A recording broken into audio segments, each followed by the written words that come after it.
हो गया।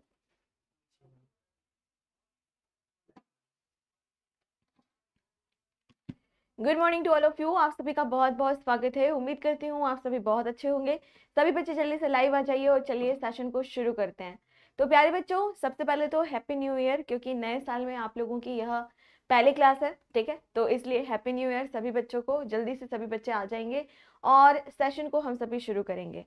तो आज का जो टॉपिक है बड़ा ही इंटरेस्टिंग होने वाला है और आज के टॉपिक में हम सभी बात करेंगे एंडोक्राइन सिस्टम के बारे में। किसके बारे में?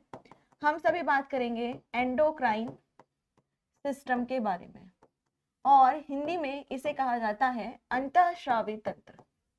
अंतःस्रावी तंत्र, ठीक है। लेकिन अंतःस्रावी तंत्र पढ़ने से पहले हम सभी को कुछ और भी चीजें यहाँ पर पढ़ना पड़ेगा, ठीक है। और क्या क्या पढ़ना पड़ेगा, चलो उसे हम सभी समझते हैं।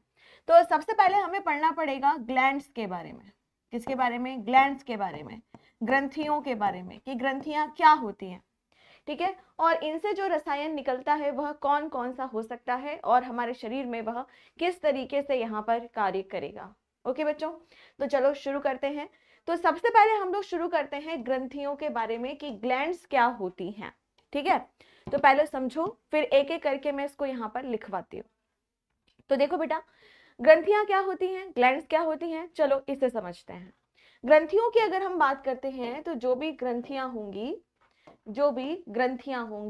वह क्या होंगी? कुछ टिश्यू हो सकते हैं, यानी कि कुछ ऊतक हो सकते हैं, या फिर कुछ सेल्स यानी कुछ आप कह सकते हो कोशिकाएं हो सकती हैं। और आप सभी को यह बात बहुत अच्छे से यहाँ पर पता है कि बहुत सारी कोशिकाएं मिलकर के ही यहाँ पर एक ऊतक बनाती है। तो हम यहाँ पर देख सकते हैं कि कुछ भी ऊतक यहाँ पर है, और वो जो ऊतक है वह आगे जाकर के कुछ ना कुछ रसायन निकालती है। क्या निकालती है? कुछ ना कुछ रसायन निकालती है। वो हार्मोन्स निकाल सकती है, वो अलग अलग जूसेस निकाल सकती है, वो अलग अलग एंजाइम्स निकाल सकती है, ठीक है। तो यहाँ पर इस तरह से कुछ ऊतक होते हैं जो कि रसायन निकालते हैं, और हमारे शरीर की जो मेटाबॉलिक एक्टिविटी होती है, जो उपापचन की प्रक्रिया होती है, उसको कहीं ना कहीं वह कंट्रोल करने का काम भी करती है, ठीक है। तो उसे हम सभी क्या कहते हैं? ग्लैंड्स, ठीक। तो आपको डेफिनेशन याद नहीं करना, आपको यहाँ पर यह ध्यान में रखना होगा कि जब हम ग्लैंड्स के बारे में बात करते हैं, ग्रंथियों के बारे में बात करते हैं, तो ग्रंथियां कितने प्रकार की होती हैं और उनके क्या क्या उदाहरण होते हैं, क्या क्या एग्जाम्पल्स होते हैं, वहीं से ही आप लोगों को यहाँ पर पढ़ना होगा, ठीक है। तो चलो क्लास को शुरू करते हैं। अब सबसे पहले हम सभी यहाँ पर बात करेंगे कि ग्रंथियां क्या क्या निकाल सकती हैं, क्या क्या श्रावित यहाँ पे कर सकती हैं। तो नंबर फर्स्ट, वो अलग अलग तरह के जूसेस यानी रस निकाल सकती हैं, अलग अलग तरह के वो एंजाइम्स निकाल सकती हैं, और अलग अलग तरह के वह हार्मोन्स यहाँ पर निकाल सकती हैं। तो ग्लैंड्स यह तीनों चीजें यहाँ पर निकाल सकती हैं। नेक्स्ट यहाँ पर बात आती है कि जब हम ग्लैंड्स के बारे में यानी कि ग्रंथियों के बारे में बात करते हैं, तो ग्रंथियां कितने प्रकार की होती हैं। और आंसर करना कि ग्रंथियों की अगर हम बात करते हैं तो ग्रंथियां 3 प्रकार की होती हैं। कितने प्रकार की होंगी? 3 प्रकार की होती हैं, ठीक है। पहले नंबर पर जो आता है उसे हम कहते हैं एक्सोक्राइन ग्लैंड, दूसरे नंबर पर आता है उसे हम कहते हैं एंडोक्राइन ग्लैंड, और तीसरे नंबर पर जो आता है उसे हम कहते हैं मिक्स ग्लैंड, ठीक है।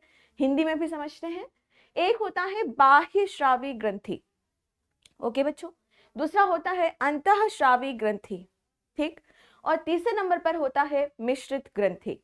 तो सबसे पहले मैंने आपको क्या बताया कि ग्रंथियों की अगर हम बात करते हैं, ग्रंथि कुछ रसायन निकालती है जो हमारी मेटाबॉलिक एक्टिविटी को एक्टिव करती है, सहायता करती है, उपापचन की प्रक्रिया में सहायता करती है, हमारे शरीर की प्रक्रियाओं में सहायता करती है, ठीक है। और ग्रंथियों की अगर आप यहाँ पर बात करेंगे तो ग्रंथियां कितने प्रकार की होती हैं, तो आंसर करना कि जो ग्रंथियां होती हैं वह 3 प्रकार की होती हैं। और इनके क्या क्या नाम हैं, चलो शुरू करो, मेरे साथ बोलो। पहले नंबर पर एक्सोक्राइन ग्लैंड, दूसरा एंडोक्राइन ग्लैंड, और तीसरा मिक्स ग्लैंड। इसी को हम सभी हिंदी में भी यहाँ पर समझेंगे, बाह्यस्रावी ग्रंथि, अंतःस्रावी ग्रंथि और मिश्रित ग्रंथि, ठीक है बेटा। अब समझते हैं कि ये जो 3 ग्रंथियां होती हैं इनमें क्या क्या यहाँ पर अंतर होता है। तो आपको 2-3 अंतर ही यहाँ पर समझना है। जैसे कि सबसे पहले नंबर पर जितनी भी एक्सोक्राइन ग्लैंड होंगी यानी जितनी भी बाह्यस्रावी ग्रंथि होंगी वह क्या निकालेंगी? अलग अलग तरह के जूसेस और अलग अलग तरह के एंजाइम्स निकालेंगे। अलग अलग तरह के जूसेस और अलग अलग तरह के एंजाइम्स निकालेंगे, ठीक है।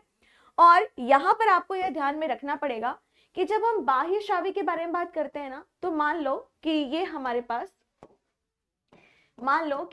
पास एक ग्रंथि है, ठीक है। और ये क्या निकाल रही है? एंजाइम निकाल रही है। ये क्या निकाल रही है? अलग अलग तरह के जूसेस यानी कि रस निकाल रही है, ठीक है। तो इनके पास ना एक इस तरह से नलिका होती है। क्या होती है? नलिका होती है, एक डक्ट यहाँ पर होती है।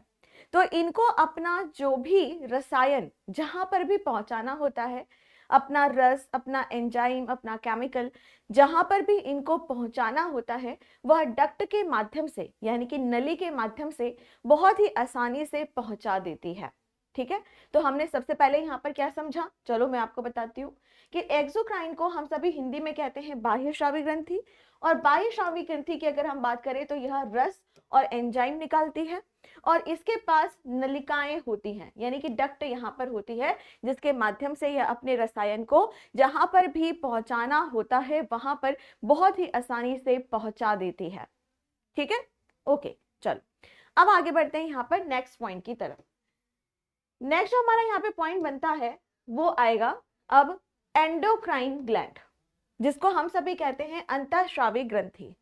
अंतःस्रावी ग्रंथि आपके कोर्स में है और यहीं से ही सबसे ज्यादा क्वेश्चन आपके एग्जाम में बनेगा, ठीक है। तो अंतःस्रावी ग्रंथि का क्या कार्य होता है? तो आंसर करना, अंतःस्रावी ग्रंथि हार्मोन्स निकालती है। क्या निकालती है बेटा? हार्मोन्स निकालती है।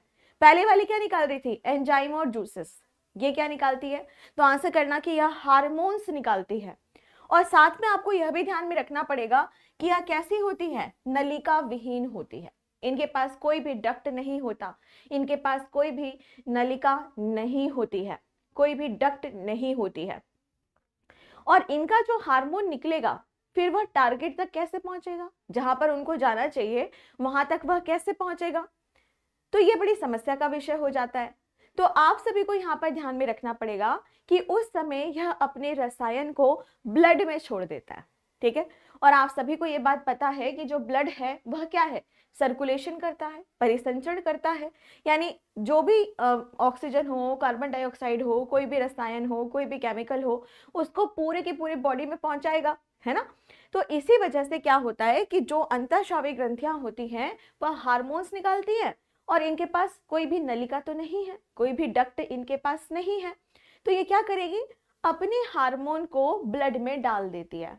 और जब अपने हार्मोन को यह ब्लड में डाल देती है तो जब ब्लड धीरे धीरे धीरे धीरे करके हमारे पूरे शरीर में घूमता है, तब जाकर के बड़ी मुश्किल से जहां पर पहुंचना चाहिए हार्मोन को वहां पर पहुंचता है। तो हमको क्या समझ आ रहा है कि जब हम अंतःस्रावी ग्रंथियों या इसके सिस्टम के बारे में बात करते हैं तो ये बहुत ही धीमा सिस्टम है, बड़ा ही धीरे धीरे धीरे धीरे यह कार्य करता है, ठीक है। अब चलो दूसरे एग्जाम्पल से भी समझते हैं। तो प्यारे बच्चों, जैसे अगर आप बात करते हो बाह्य श्रावी ग्रंथि के बारे में, बाह्य श्रावी ग्रंथि ने क्या निकाला? एंजाइम और जूसेस। अब आप सभी डाइजेस्टिव सिस्टम पढ़े हो ना, आप सभी पाचन तंत्र पढ़े हो, और पाचन तंत्र में आप सभी ने यह पढ़ा है कि एंजाइम्स निकलते हैं और ये जो एंजाइम्स होते हैं यह भोजन के पाचन में मदद करते हैं।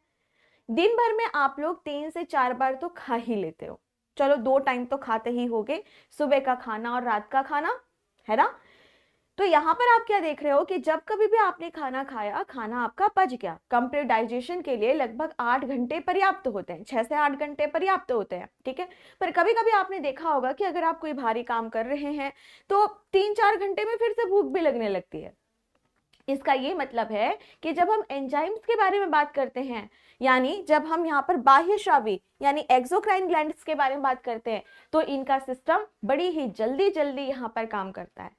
लेकिन अगर हम बात करते हैं हार्मोन्स के बारे में, अगर हम सभी यहाँ पर बात करते हैं अंतःस्रावी ग्रंथियों के बारे में, तो आप सभी को यह ध्यान में रखना पड़ेगा कि जो हार्मोन्स होते हैं, जो अंतःस्रावी ग्रंथियां यहाँ पर होती हैं, उनकी अगर आप यहाँ पर बात करें तो ये जो सिस्टम होता है यह कैसा होता है? बहुत ही धीरे धीरे होता है। कैसा होता है बेटा? बहुत ही धीरे धीरे यह सिस्टम होता है। अब जैसे आप पैदा हुए थे, छोटे से क्यूट से प्यारे से बेबी, है ना, पैदा हुए थे आप, कितने छोटे से थे, ठीक, और आज के टाइम पर आप कितने बड़े हो, है ना, लंबाई देख लो आप अपनी, ठीक है। यहाँ तक कि आपके अंदर बहुत सारा डेवलपमेंट भी हुआ इस बीच में।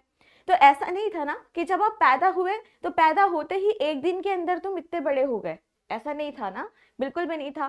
धीरे धीरे करके तुम्हारा डेवलपमेंट हुआ, धीरे धीरे करके तुम्हारा विकास हुआ, धीरे धीरे तरह से तुम्हारे शरीर का बनावट बना, तुम्हें भावनात्मक तौर यानी इमोशनल तरीके से, मेंटली तरीके से, इंटेलिजेंसी धीरे धीरे विकसित हुई ना। तो यह कैसे हुई कि हार्मोन्स की वजह से हुई। तो हार्मोन वाला जो सिस्टम होता है वह कैसा होता है बेटा, धीरे धीरे यहाँ पर काम करता है। लेकिन अगर आप एंजाइम्स, रस, इन सब की बात करते हो तो ये बहुत ही जल्दी जल्दी काम करता है। क्लियर है यहाँ तक? थम्स अप कर दो सभी, ठीक है, ओके। चलो अब आगे बढ़ते हैं नेक्स्ट पॉइंट की तरफ। अब यहाँ पर जो तीसरा नंबर आता है वो है मिक्स ग्लैंड यानी मिश्रित ग्रंथि। अब देखो बेटा, मिश्रित ग्रंथि की अगर आप यहाँ पर बात करते हैं तो मिश्रित का क्या मतलब है, मिक्सचर, है ना। आप सभी ने मिक्सचर खाते होगे, नमकीन, कहते ना भाई जरा मिक्सचर दे देना, यानी बहुत सारी नमकीन मिक्स है उसमें, खाने का मन कर गया, अच्छा ठीक है ना। या फिर मिक्सर मतलब होता है मिक्स, 2-3 चीजें मिक्स है उसमें, ठीक है।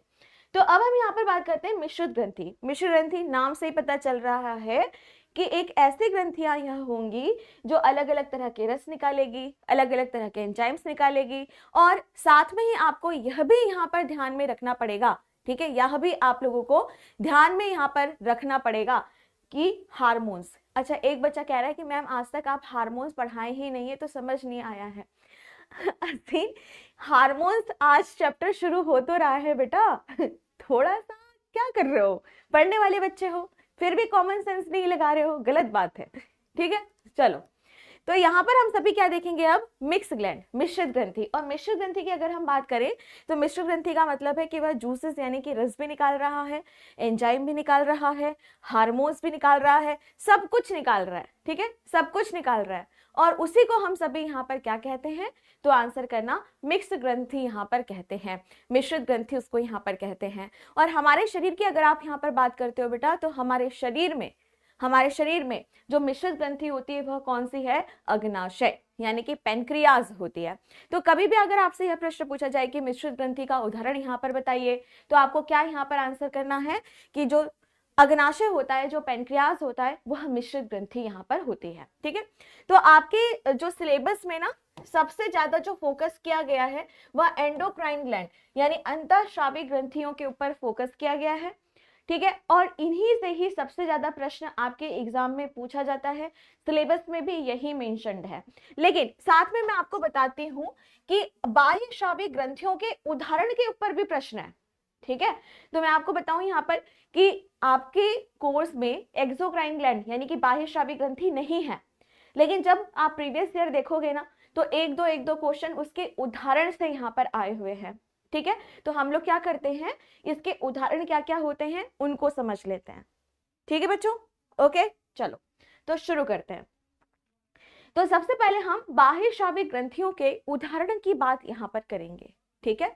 मैं एक बार इसको समझा देती हूँ, फिर आराम से आप सभी इसको यहाँ पर नोट करना, ओके बच्चों। चलो, तो बाह्यस्रावी की अगर हम बात करते हैं तो बाह्यस्रावी मतलब अलग अलग तरह के रस निकलना, हार्मोन्स के अलावा जो कुछ भी, ठीक है, हार्मोन्स के अलावा जो कुछ भी यहाँ से निकल रहा है। तो यहाँ पर अगर आप देखो बाह्यस्रावी ग्रंथि के उदाहरण क्या क्या हो सकते हैं। पहले नंबर पर एक्राइन स्वेट ग्लैंड यानी कि श्वेत ग्रंथियां। श्वेत ग्रंथियों का मतलब होता है एक ऐसी ग्रंथि जो पसीना निकालती है, ठीक है, जो पसीना निकालती है। अब पसीना जो निकाल रही है उस ग्लैंड्स की अगर हम यहाँ पर बात करें तो जो ग्लैंड्स होती हैं वो पसीना निकालती हैं, हमारी स्किन में होती हैं, तो उनकी ना नलिकाएं होती हैं, उनकी डक्ट होती हैं जिसके माध्यम से वह पसीना निकालती है। तो इनमें डक्ट है और इसी वजह से इसका ये किसके अंदर आ गई, तो आंसर करना बाह्यस्रावी ग्रंथियों के अंदर आ गई। दूसरे नंबर पर जो एग्जाम्पल है वो है अश्रु ग्रंथियां यानी कि लैक्राइमल ग्लैंड। आप सभी को पता है हमारी आंखों में यहाँ पर लैक्राइमल ग्लैंड्स होते हैं जिनकी वजह से आंसू आते हैं, ठीक है। तो यहाँ पे टीयर्स आ रहे हैं, आंसू आ रहे हैं, किसकी वजह से, अश्रु ग्रंथि जिसको हम लैक्राइमल ग्लैंड्स यहाँ पर कहते हैं। और ये भी किसका उदाहरण है, तो आंसर करना बाह्यस्रावी ग्रंथियों का यह उदाहरण होता है, ठीक है। नेक्स्ट सलाइवरी ग्लैंड यानी लार ग्रंथियां। बेटा लार ग्रंथियां तो हमने वैसे भी पढ़ा है, बहुत डिटेल से पढ़ा है जब मैंने आपको डाइजेस्टिव सिस्टम पढ़ाया था, ठीक है। तो यहाँ पर आपको क्या ध्यान में रखना है, लार ग्रंथियां, लार ग्रंथियों की अगर हम यहाँ पर बात करते हैं तो यह 3 जोड़ियों में होती है।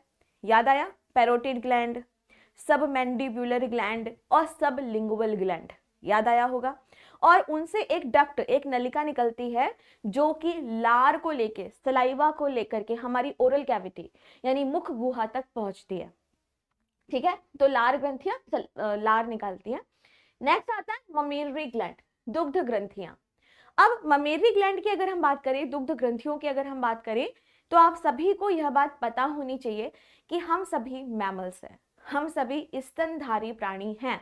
और स्तनधारी प्राणियों की जो सबसे पहली पहचान होती है, जो सबसे पहला करैक्टर होता है, वह क्या है, दुग्ध ग्रंथियों का होना।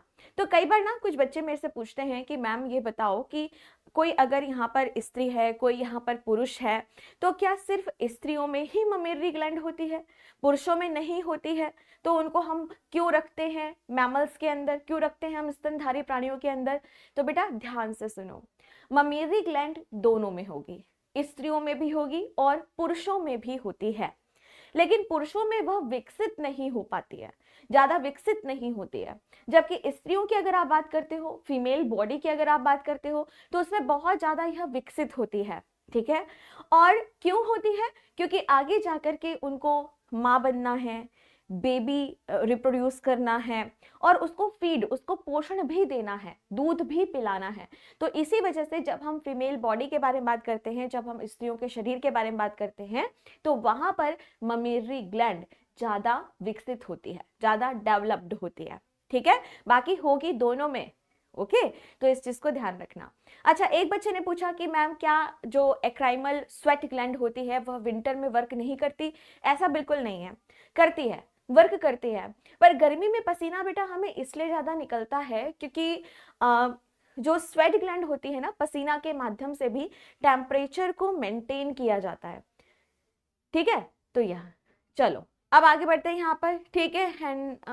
ठीक है, पूछो हैंडवारा गाय, पूछो पूछो पूछो। अब आगे हम यहाँ पर बात करते हैं नेक्स्ट हमारा आता है डाइजेस्टिव ग्लैंड्स, यानी कि पाचक ग्रंथियां। अब पाचक ग्रंथियों की अगर आप यहाँ पर बात करते हैं, तो जो पाचक ग्रंथियां यहाँ पे होती हैं, डाइजेस्टिव ग्लैंड्स यहाँ पर होती हैं, वो भी अलग अलग तरह के एंजाइम्स निकालते हैं, ठीक है। और ये भी आप देखेंगे कि एंजाइम्स निकल रहा है, तो यह बाह्यस्रावी का उदाहरण है। नेक्स्ट आपका आता है यकृत, यानी कि लीवर।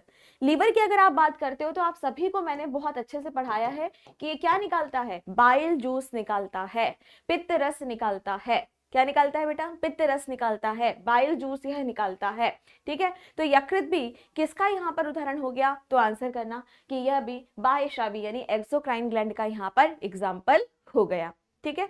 आगे नेक्स्ट पॉइंट की ओर यहाँ पर बढ़ते हैं। नेक्स्ट आता है सेबेशियस ग्लैंड। सेबेशियस ग्लैंड का मतलब होता है ऑयल ग्लैंड। अब देखो बेटा, जब आप अपने मुंह को देखते हो, अपने स्किन को देखो, आप चेहरे को खास तौर से, तो आप में से काफी बच्चे बड़े परेशान होंगे, मैम मेरी तो बहुत ऑयली स्किन है, मैं क्या करूं, है ना। ठंडियों में तो फिर भी थोड़ा सा ठीक है, गर्मियों में तो क्या होता है कि अगर दोपहर हुई नहीं कि पूरा शरीर एकदम ऑयल ऑयल सा हो जाता है, ठीक है। तो ये जो ऑयल आ रहा है ना, ठीक है, इसको हम सभी क्या कहते हैं? सेबेशियस, ठीक है। सेबेशियस ग्लैंड यहाँ पर कहते हैं, तैलीय ग्रंथि यहाँ पर कहते हैं। और इनकी अगर हम बात करें तो यह भी किसके अंदर आते हैं? एक्सोक्राइन ग्लैंड के अंदर यहाँ पर आते हैं, ठीक है। नेक्स्ट आपका आता है यहाँ पर क्या? सेरोमियस ग्लैंड्स। सेरोमियस ग्लैंड जो होता है वो वैक्स यानी कि मोम जैसा पदार्थ निकालता है। आपने कई बार देखा होगा नाक के आसपास, कान में, ठीक है, इन सभी की अगर आप बात करो तो यहाँ पे एक चिपचिपा सा म्यूकस जैसा, वैक्स जैसा सब्सटेंस निकलता है। कई बार आप नहीं नहाते हो तो आप शरीर में भी देखना कि कई बार एक चिपचिपा सा यहाँ पर पदार्थ निकल रहा है, ठीक है। तो वो वैक्स जैसा पदार्थ निकलता है, उसको हम सभी सेरोमियस ग्लैंड कहते हैं। और यह भी किसका उदाहरण है? बाह्यस्रावी का। और उसके बाद आता है मेबोमियम। मेबोमियम की अगर हम बात करें तो इसमें आप देख सकते हो कचरा जैसा, ठीक है, कचरे जैसा पदार्थ निकल रहा है। जैसे आपने देखा होगा कि अगर बहुत गर्मी है या बहुत ठंडी है, आपका बॉडी का टेम्परेचर गड़बड़ा गया है और साथ में आप देखोगे कि बुखार वगैरह है, ठीक है, या तो आंखों में ना कीचड़ सा आता है, ठीक है, इसमें छींची करने वाली बात नहीं है, चुप रहो। तो यहाँ पे अगर आप देख रहे हो तो आंखों में क्या हो जाता है, कीचड़ सा आ जाता है, ठीक है। यह किसकी वजह से आ रहा है, तो आंसर करना मेबोमियन नाम के ग्लैंड की वजह से भी यहाँ पर आ जाता है, ठीक है बेटा। चलिए मैम हम डेली नहाते हैं, बहुत बढ़िया बेटा, बहुत अच्छी बात है ये तो। मैम मुझे बहुत भूख लगती है, अगर 3 बजे सुबह उठ जाऊं तो 3 बजे ही भूख लगने लगती है, तो ये तो अच्छी बात है, ये तो बढ़िया बात है, कोई प्रॉब्लम वाली बात नहीं है, ठीक है। चलो ठीक है सचिन, ओके। मैम मेरा दिल्ली पुलिस क्लियर हो गया है, फिजिकल डेट 16 को बता रहा है, तो मुझे क्या करना चाहिए। बेटा आप सबसे पहले तो ड्राई फ्रूट्स खाइए, ड्राई फ्रूट्स अगर आपके पास नहीं है तो चुहारा खा सकते हैं, ठीक है, और हरे पत्तेदार सब्जी खा सकते हैं, और दौड़ लगाना शुरू करिए, ठीक है, फिजिकल में वही इंपॉर्टेंट है, ठीक है, तो परेशान मत हो, ओके। चलो अब बच्चों इधर उधर की बात नहीं, पढ़ाई पे हम फोकस करेंगे, उसके बाद फिर आप क्वेश्चन पूछना, ठीक है। चलो कर लिया सभी ने इसको नोट, समझ लिया, जिन्होंने नोट नहीं कर पाए घबराने की बात नहीं है, बाद में पीडीएफ से भी आप लोग इसको यहाँ पर नोट कर सकते हैं, ठीक है। चलो अब आगे बढ़ते हैं यहाँ पर नेक्स्ट पॉइंट की तरफ। अब नेक्स्ट जो हमारा यहाँ पे पॉइंट आता है वो है एंडोक्राइन ग्लैंड। नेक्स्ट जो यहाँ पर पॉइंट आता है वो है एंडोक्राइन ग्लैंड, ठीक है, अंतःस्रावी ग्रंथियां। तो प्यारे बच्चों अंतःस्रावी ग्रंथियों से क्या निकल रहा था, हार्मोन्स निकल रहा था, क्या निकल रहा था, हार्मोन्स निकल रहा था, ठीक है।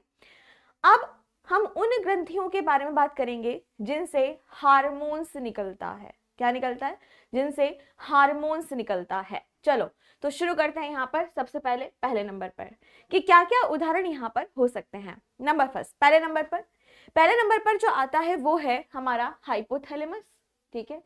दूसरे नंबर पर आता है पिट्यूटरी ग्लैंड, जिसको हम सभी पीयूष ग्रंथि के नाम से जानते हैं। फिर आता है पीनियल ग्लैंड, फिर आता है थायराइड ग्रंथि, पैराथायरॉइड ग्रंथि, थाइमस ग्रंथि, अधिवृक्क ग्रंथि और गोनेट्स। गोनेट्स मतलब क्या हो गया, अंडाशय और वृषण, यानी कि जो ओवरी होती है और टेस्टिस होती है, इन सभी की अगर आप बात करते हैं तो ये सभी के सभी अंतःस्रावी ग्रंथियां होती है और ये सभी के सभी हार्मोन्स यहाँ पर निकालती हैं। अब इसको फटाफट से छापो अपनी कॉपी में, चलो फटाफट से, उसके बाद गेम खेलेंगे एक। चलो बच्चों फटाफट से लिखो इसको, hypothalamus, pituitary gland, pineal gland, thyroid ग्रंथि, पैराथायरॉइड ग्रंथि, थाइमस ग्रंथि, अधिवृक्क ग्रंथि और गोनेट्स। गोनेट्स, ठीक है, तो गोनेट्स जिसको जनद भी कहा जाता है हिंदी में, ठीक है, और उसके उदाहरण क्या हो गए, अंडाशय और वृषण यानी कि टेस्टिस या टेंटिकल्स, जो भी आप बोलना चाहो। हो गया। मैम आप हमको रिप्लाई क्यों नहीं कर रही हो, क्या हो गया भाई, क्या हो गया बताओ।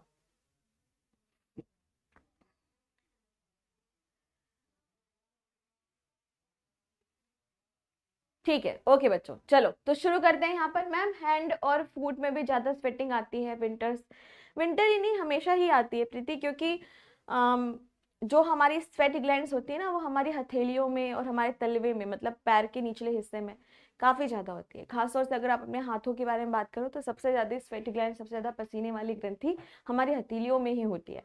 तो इसीलिए आपने देखा होगा कि अगर आप क्रिकेटर्स को देखते हो, अगर आप कबड्डी खेलने जा रहे हो, खो खो खेलने जा रहे हो, तो यहाँ पे पाउडर या डस्ट वगैरह लगाया जाता है ना, ताकि ग्रिपिंग हो सके, पता लगा छूट गया है पसीना की वजह से, ठीक है। चलो हो गया, ठीक है। तो अंतःस्रावी ग्रंथियों की अगर हम बात करते हैं, यानी एंडोक्राइन ग्लैंड्स की अगर हम बात करते हैं, तो ये सब उसके उदाहरण हैं, इधर इंग्लिश में इधर हिंदी में, ठीक है। आगे नेक्स्ट पॉइंट, अगर हम सभी बात करें इनमें स्टार्टिंग के 3 के बारे में, मोटा होना है मैम, अच्छा ठीक है सौरभ अभी बताते हैं कैसे मोटे हो सकते हैं, रुक जाओ भाई। तो सबसे पहले हाइपोथैलेमस, पिट्यूटरी ग्लैंड और पीनियल ग्लैंड, ये 3 ग्रंथियां ऐसी होती हैं जो हमारे ब्रेन में होती हैं। कहां पर होती हैं, ब्रेन में होती हैं। तो चलो एक काम करते हैं, ये कहां कहां पर लोकेटेड है, ये कहां कहां पर हमारे शरीर में स्थित है, कहां पर पाई जाती है, उसको हम सभी यहाँ पर सबसे पहले समझते हैं, ठीक है। चलो बच्चों, तो सबसे पहले आप अपनी नोटबुक पे देख सकते हैं, मैंने लिखवाया हाइपोथैलेमस, और जो हाइपोथैलेमस होता है वो तो वैसे भी ब्रेन का एक भाग होता है। तो हाइपोथैलेमस कहां पर होगा, हमारे सिर वाले हिस्से में, ब्रेन वाले हिस्से में होगा हाइपोथैलेमस, ठीक है।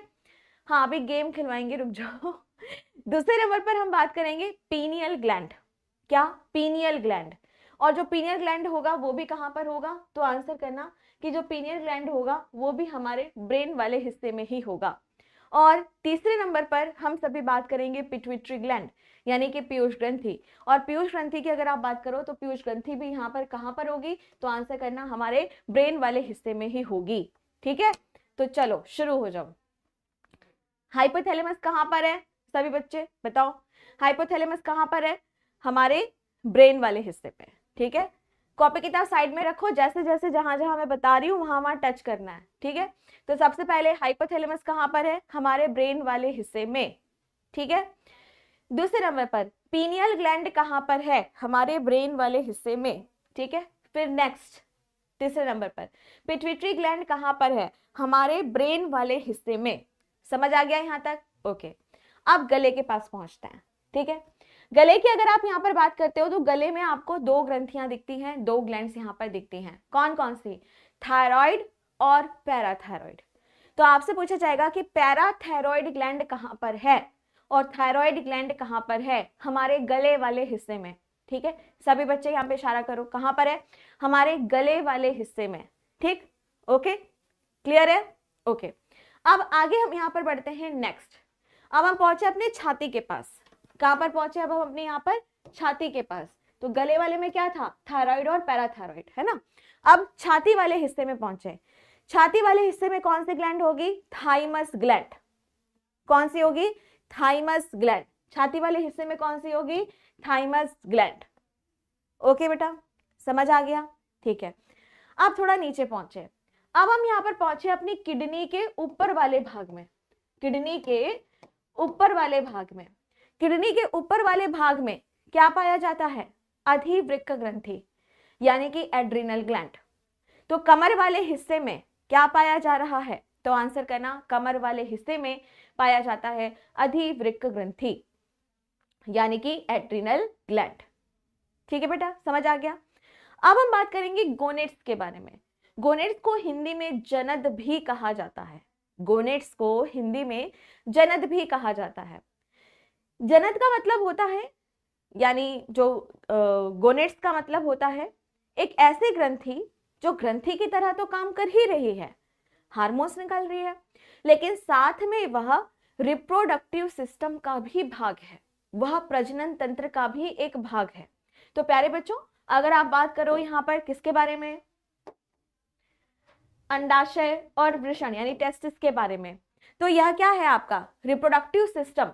रिप्रोडक्टिव सिस्टम का भी एक भाग यह होता है। ठीक है, तो यहाँ पर आपको क्या ध्यान में रखना है कि अगर हम बात करते हैं ओवरी के बारे में, ठीक है, तो जो ओवरी होती है वह सिर्फ और सिर्फ महिलाओं के अंदर पाई जाती है और आपके कमर के सबसे निचले हिस्से में यह पाई जाती है। एक राइट साइड में होगी और एक लेफ्ट साइड में होगी। डन। पुरुषों की अगर आप बात करते हैं तो पुरुषों में क्या पाया जाता है? वृषण पाया जाता है। और वृषण कहां पर होता है? तो आंसर करना, बिलो द एब्डोमिनल कैविटी, उदर गुहा के भी नीचे की तरफ यह पाया जाता है। ठीक है, और यह सिर्फ और सिर्फ किसमें पाया जाएगा? पुरुषों में पाया जाता है। किसमें पाया जाएगा बेटा? पुरुषों में यह पाया जाता है। ठीक है, तो एक बार फिर से सभी बताएंगे मुझे यहाँ पर। सबसे पहले शुरू से लेके लास्ट तक। पहले नंबर पर हाइपोथैलेमस कहां पर है? साइड में रखो यहां पर। हाइपोथैलेमस कहां पर है?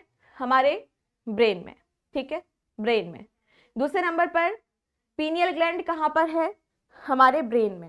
वैसे तो ये वाला जो हिस्सा होता है ना, ये वाला हिस्सा तृतीय नेत्र वाला, ठीक है, वहीं पर ही पीनियल ग्लैंड होता है।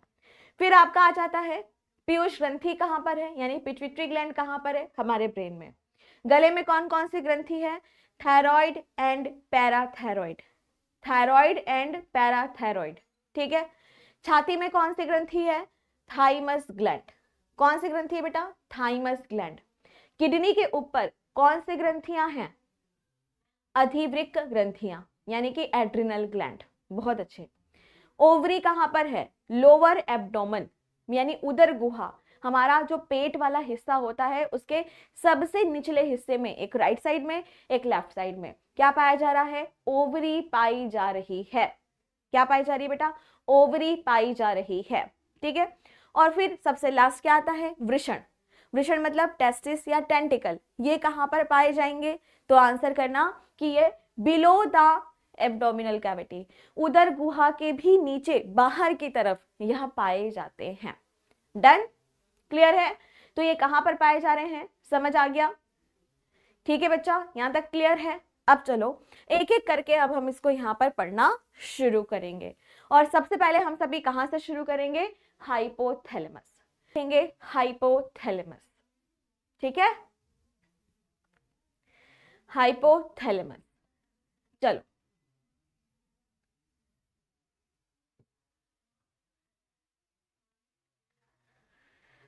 ठीक है, तो पहले मैं इसको समझा देती हूँ, फिर सभी बच्चे इसको यहाँ पर लिखना शुरू करेंगे। तो बच्चों सबसे पहले आपको ये पूरा का पूरा हिस्सा क्या दिख रहा है? ब्रेन वाला हिस्सा दिख रहा है। क्या दिख रहा है? ये पूरा का पूरा हिस्सा ब्रेन वाला आपको यहाँ पर दिखाई दे रहा है, ठीक है। और ब्रेन में आपको ये वाला जो हिस्सा यहाँ पर दिखाई देता है, इसे ही हम सभी क्या कह रहे हैं? हाइपोथैलेमस। क्या कह रहे हैं? हाइपोथैलेमस। तो ब्रेन में आपका हाइपोथैलेमस पाया जा रहा है, ठीक है। डन यहां तक? अच्छा, आप सभी ने ना यह तो सुना ही होगा पीयूष ग्रंथि के बारे में, पिट्यूटरी ग्लैंड के बारे में, कि जो पिट्यूटरी ग्लैंड होती है उसको हम मास्टर ग्लैंड कहते हैं। सभी ने कभी ना कभी तो ये बात सुनी ही होगी कि जो पीयूष ग्रंथि होती है, जो पिट्यूटरी ग्लैंड होती है, उसको हम सभी क्या कहते हैं? मास्टर ग्लैंड यहाँ पर कहते हैं, है ना। मास्टर ग्लैंड क्यों कहते हैं पीयूष ग्रंथि को? क्योंकि वो बाकी सभी ग्रंथियों को कंट्रोल करता है, बाकी सभी के हार्मोन्स को भी वह कंट्रोल करता है, तो इसी वजह से उसको हम मास्टर ग्लैंड यहाँ पर कह देते हैं, ठीक है। लेकिन क्या ऐसा भी कोई ग्रंथि है जो पीयूष ग्रंथि को यानी कि पिट्यूटरी ग्लैंड को भी कंट्रोल कर रहा है, उसकी एक्टिविटी को भी कंट्रोल कर रहा है, यानी पीयूष ग्रंथि को भी कंट्रोल करने वाला कोई है? तो आंसर कहोगे हाँ है, हाँ है, ठीक है। तो आपको यहाँ पर यह समझना पड़ेगा कि जब हम हाइपोथैलेमस के बारे में बात करते हैं, तो जो हाइपोथैलेमस होता है वह किसको कंट्रोल कर रहा है, किसको नियंत्रित कर रहा है? पीयूष ग्रंथि को नियंत्रित कर रहा है। तो इसीलिए आपको यह समझना पड़ेगा कि अगर आप पीयूष ग्रंथि को मास्टर ग्लैंड कह रहे हैं, तो हेड मास्टर आप किसको कहेंगे? हाइपोथैलेमस को, ठीक है। तो समझो, तो जैसा मैंने आपको बताया कि ये वाला जो हिस्सा होता है यह क्या कहलाता है? हाइपोथैलेमस, ठीक है। और हाइपोथैलेमस के नीचे की तरफ ये वाला जो हिस्सा आपको दिखाई दे रहा है, यह होता है पीयूष ग्रंथि यानी कि पिट्यूटरी ग्लैंड। तो जो भी हाइपोथैलेमस से रसायन निकलता है वह किसको कंट्रोल कर रहा है? पीयूष ग्रंथि को कंट्रोल यहाँ पर कर रहा है। और इसी वजह से इसको क्या कहा जाता है? मास्टर ऑफ द मास्टर या फिर हेड मास्टर भी कहा जाता है। हाइपोथैलेमस को मास्टर ऑफ द मास्टर या फिर हेड मास्टर भी कहा जाता है, ठीक है, हेड मास्टर भी कहा जाता है, ठीक है। साथ में मैं आपको बता दूं कि जब आप हाइपोथैलेमस के बारे में बात करते हैं ना, तो हाइपोथैलेमस को लेकर के लोग यह कहते हैं, मतलब जो साइंटिस्ट हैं वो ये कहते हैं कि ये वास्तविक अंतःस्रावी ग्रंथि नहीं है। ये कैसी है? छद्म है, मतलब वास्तविक अंतःस्रावी ग्रंथि यह नहीं है। क्यों नहीं है भाई? तो क्योंकि यह ब्रेन का भाग है, क्योंकि यह किसका है? ब्रेन का भाग है, और यह हार्मोन निकालती है, तो इसी वजह से इसको हम गिनती कर लेते हैं अंतःस्रावी। लेकिन अगर हम यह देखें तो यह नर्वस सिस्टम का भाग है, ये तंत्रिका तंत्र का भाग यहाँ पर होता है, ये यहाँ पर माना जाता है, ठीक है। तो आपको क्या ध्यान में रखना है कि जब हम हाइपोथैलेमस के बारे में बात करते हैं तो हाइपोथैलेमस को क्या कहा जा रहा है? न्यूरो एंडोक्राइन संरचना कहा जा रहा है। क्या कहा जा रहा है? न्यूरो एंडोक्राइन संरचना यहाँ पे कहा जा रहा है। तो इसका क्या मतलब हो गया? चलो समझते हैं। न्यूरो, न्यूरो का मतलब होता है यहाँ पर हमारा नर्वस सिस्टम, तंत्रिका तंत्र, ब्रेन वाला भाग, और एंडोक्राइन मतलब आपको पता ही है, ठीक है। तो इसी वजह से आप सभी यहाँ पर यह देखेंगे कि न्यूरो एंडोक्राइन संरचना इसको यहाँ पर कहा जाता है, ठीक है। क्लियर है यहाँ तक?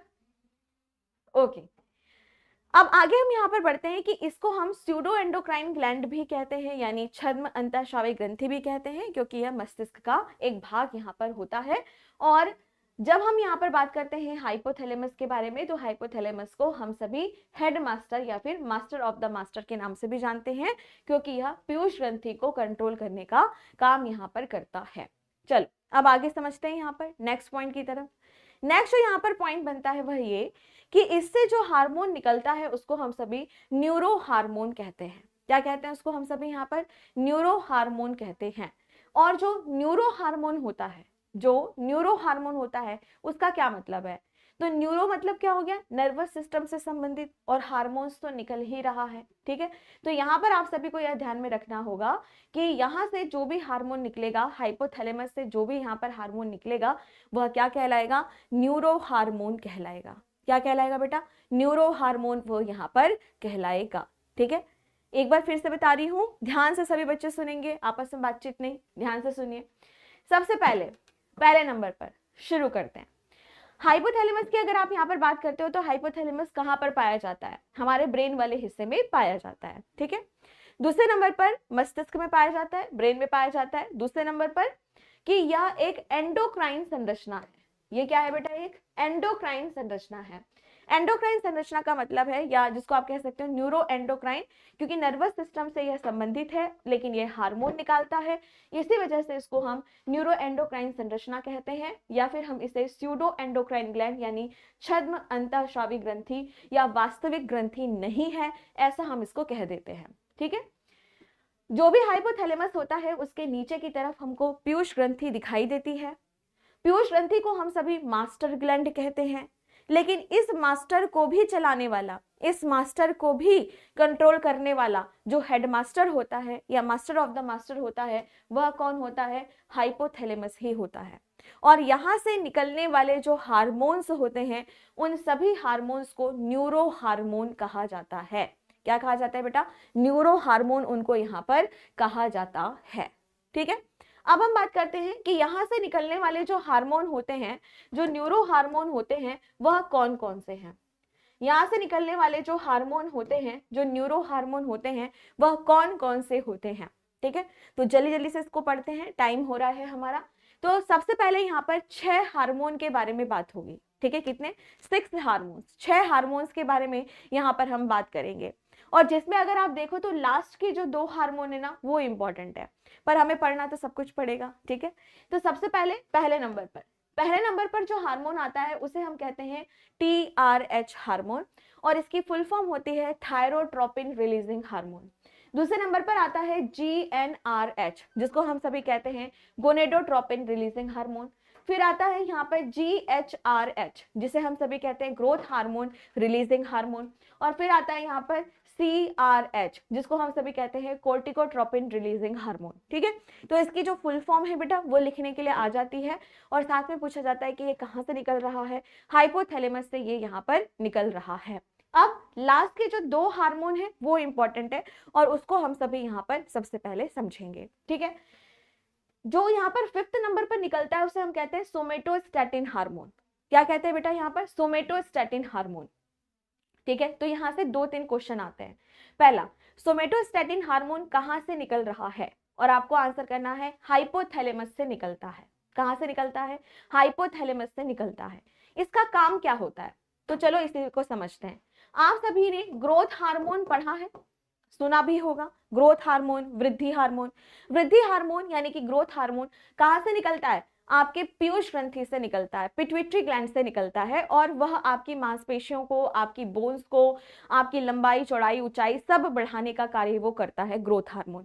लेकिन अगर ग्रोथ हार्मोन जरूरत से ज्यादा निकलने लगे तो भी तो दिक्कत है। तो इसी वजह से ग्रोथ हार्मोन को रोकने वाला एक हार्मोन, ग्रोथ हार्मोन का अवरोधक यानी उसको रोकने वाला, ठीक है। तो ग्रोथ हार्मोन को, वृद्धि को रोकने वाला, या फिर आप जिसको कह सकते हैं वृद्धि अवरोधक हार्मोन, किसे कहा जाता है? सोमेटोस्टैटिन हार्मोन को कहा जाता है। और जो सोमेटोस्टैटिन हार्मोन होगा वो कहां से निकलेगा? हाइपोथैलेमस से निकलेगा। जबकि ग्रोथ हार्मोन कहां से निकलता है बेटा? ग्रोथ हार्मोन आपका पीयूष ग्रंथि से निकलता है, ठीक है। लेकिन उसको रोकने वाला जो हार्मोन होगा वो हाइपोथैलेमस से निकलता है, जिसका नाम है सोमेटोस्टैटिन हार्मोन। क्लियर है? डन यहां तक? अब आगे हम यहाँ पर नेक्स्ट पॉइंट की ओर बढ़ते हैं। अब हम बात करेंगे यहाँ पे बहुत ही एक प्यारा सा हार्मोन है जिसे हम कहते हैं डोपामाइन हार्मोन, ठीक है। अब आपने कभी कभी ये महसूस किया कि आप सोकर के उठे हो और बड़े खुश खुश से हो, जा रहे हो, है ना, क्लास लेने के लिए, या फिर आप आराम से घर पे भी हो, और फिर आप सभी वहां पर क्या देखोगे कि भाई बड़ी खुशी सी हो रही है, बड़ा अच्छा सा फील हो रहा है, बहुत बढ़िया फील हो रहा है, ठीक है, और गाना गुनगुना रहे हैं, मजा आ रहा है आज तो। ये क्या है, ये कैसे हुआ? क्योंकि आपके शरीर में निकला डोपामाइन। क्या निकला बेटा? आपके शरीर में डोपामाइन निकला। और ये जो डोपामाइन होता है ना, ये इसको हम कहते हैं हैप्पी हार्मोन। क्या कहते हैं हम इसे? खुशी वाला हार्मोन। और इसी वजह से मैंने यहाँ पे इमोजी लगाया है, ठीक है। कुछ बच्चे कह रहे हैं कि ये लो इमोजी क्यों लगा रखे हो, क्यों लगा रखे हो, बताओ बताओ क्यों लगा रखे हो, है अनुज? तो आपको बताना है कि भाई ये हैप्पी हार्मोन है इसलिए, ठीक है, ओके। चलो, तो यहाँ पर आपको यह ध्यान में रखना पड़ेगा कि हाँ, सपने में किसी का फेस दिखा होगा, ऐसा तो बहुत ही मुश्किल है अभी फिलहाल तुम लोगों के लिए, लेकिन ये होता है ना खुशी खुशी वाला हार्मोन, बड़े खुश हो, हाँ तो मजा है, बड़े बहुत खुशी सी हो रही है, क्यों? क्योंकि डोपामाइन निकल रहा है, ठीक। तो दो क्वेश्चन बनेगा। पहला, डोपामाइन कहाँ से निकलता है? हाइपोथैलेमस से निकलता है। क्या करता है? खुशी वाला हार्मोन होता है। हैप्पी हार्मोन किसे कहते हैं? डोपामाइन को कहते हैं, ठीक है। अब कुछ बच्चे कहेंगे मैम मैं तो दुखी ही रहता हूँ, मेरे में कौन सा हार्मोन निकल रहा है, बताओ बताओ। तो आपको आंसर करना है कि जब डोपामाइन कम निकल रहा है, जब डोपामाइन हार्मोन कम निकल रहा होता है, तब आप कैसे करते हो? मैं तो दुखी हूँ, मेरा तो मन ही नहीं लग रहा, मुझे कोई उत्साह ही नहीं आ रहा कोई काम करने में, मैं डिफेंस की तैयारी तो कर रहा हूँ लेकिन क्यों ही कर रहा हूँ, क्यों इतना पढ़ना पड़ रहा है, तो होता है ना ऐसा। हाँ, अब कुछ बच्चे कहेंगे कि मैम इसको बढ़ाने के लिए हम क्या कर सकते हैं? डोपामाइन अगर यहाँ पर बढ़े तो इसके लिए हम क्या कर सकते हैं? नंबर फर्स्ट, पहले खुश रहने की कोशिश करो। दुनिया में बहुत तकलीफ है पर खुश रहने की कोशिश करो, ठीक है। दूसरा, इसी बात से खुश रहा करो कि आप सभी डिफेंस की तैयारी कर रहे हो, आपके दिमाग में ये चीज आई। नहीं तो इतने सारे बच्चे हैं उनके दिमाग में ये चीज भी नहीं आती कि उनको तैयारी करनी है, ठीक है। दूसरे नंबर पर मेडिटेशन कर सकते हो, ध्यान कर सकते हो, ज्यादा नहीं, 2-3 मिनट, 5 मिनट बस। 5 मिनट से ज्यादा करोगे तो मुझे पता है कि तुम लोग सो जाओगे, ठीक है। इसके अलावा वॉक कर सकते हो, म्यूजिक सुन सकते हो, एक्सरसाइज कर सकते हो। तो डोपामाइन आपके शरीर में बहुत ज्यादा निकलता है अगर आप एक्सरसाइज करते हो ना रेगुलरली। बहुत हार्ड वर्क नहीं करना है, नॉर्मल नॉर्मल, ठीक है। तो डोपामाइन हार्मोन आपके शरीर में निकलता है और ये एकदम आप ना खुश हो जाओगे, एकदम मजा आ जाएगा, ठीक है। बाकी खुश रहने की कोशिश क्या करो, ओके। तो ये है आपका डोपामाइन। अगर आपके शरीर में डोपामाइन नहीं निकलता, बहुत कम निकल रहा है, तो एक रोग भी यहाँ पर हो जाता है जिसे हम कहते हैं पार्किंसन रोग, ठीक है। तो कई बार ये भी पूछ लेगा कि पार्किंसन रोग किसकी वजह से होता है, तो आंसर करना कि जो डोपामाइन की कमी की वजह से पार्किंसन रोग भी यहाँ पर हो जाता है, ठीक है बच्चों, समझ आ गया? क्लियर है? ओके।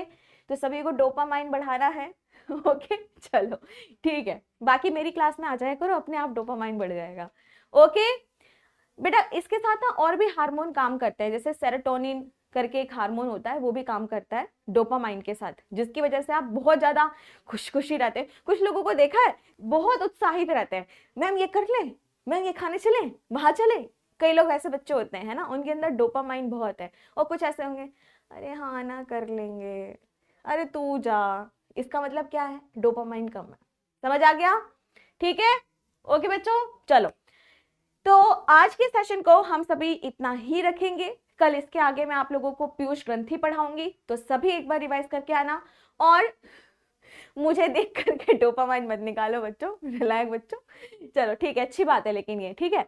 तो मुझे देख के अगर डोपामाइन हार्मोन ज्यादा सिक्रेट होता है तो डेली क्लास में आया करो और अच्छे से पढ़ो, सिलेक्शन चाहिए मुझको, ठीक है। लड्डू पेड़ा जो भी खिलाना चाहो खिला सकते हो। चलो, तो अब नेक्स्ट क्लास में मिलते हैं। आप सभी तब तक अपना ख्याल रखो, ऐसे ही हंसते मुस्कुराते रहो, खुश रहो बेटा, और कल मिलते हैं। Thank you so much, take care, bye bye, जय हिंद, जय भारत।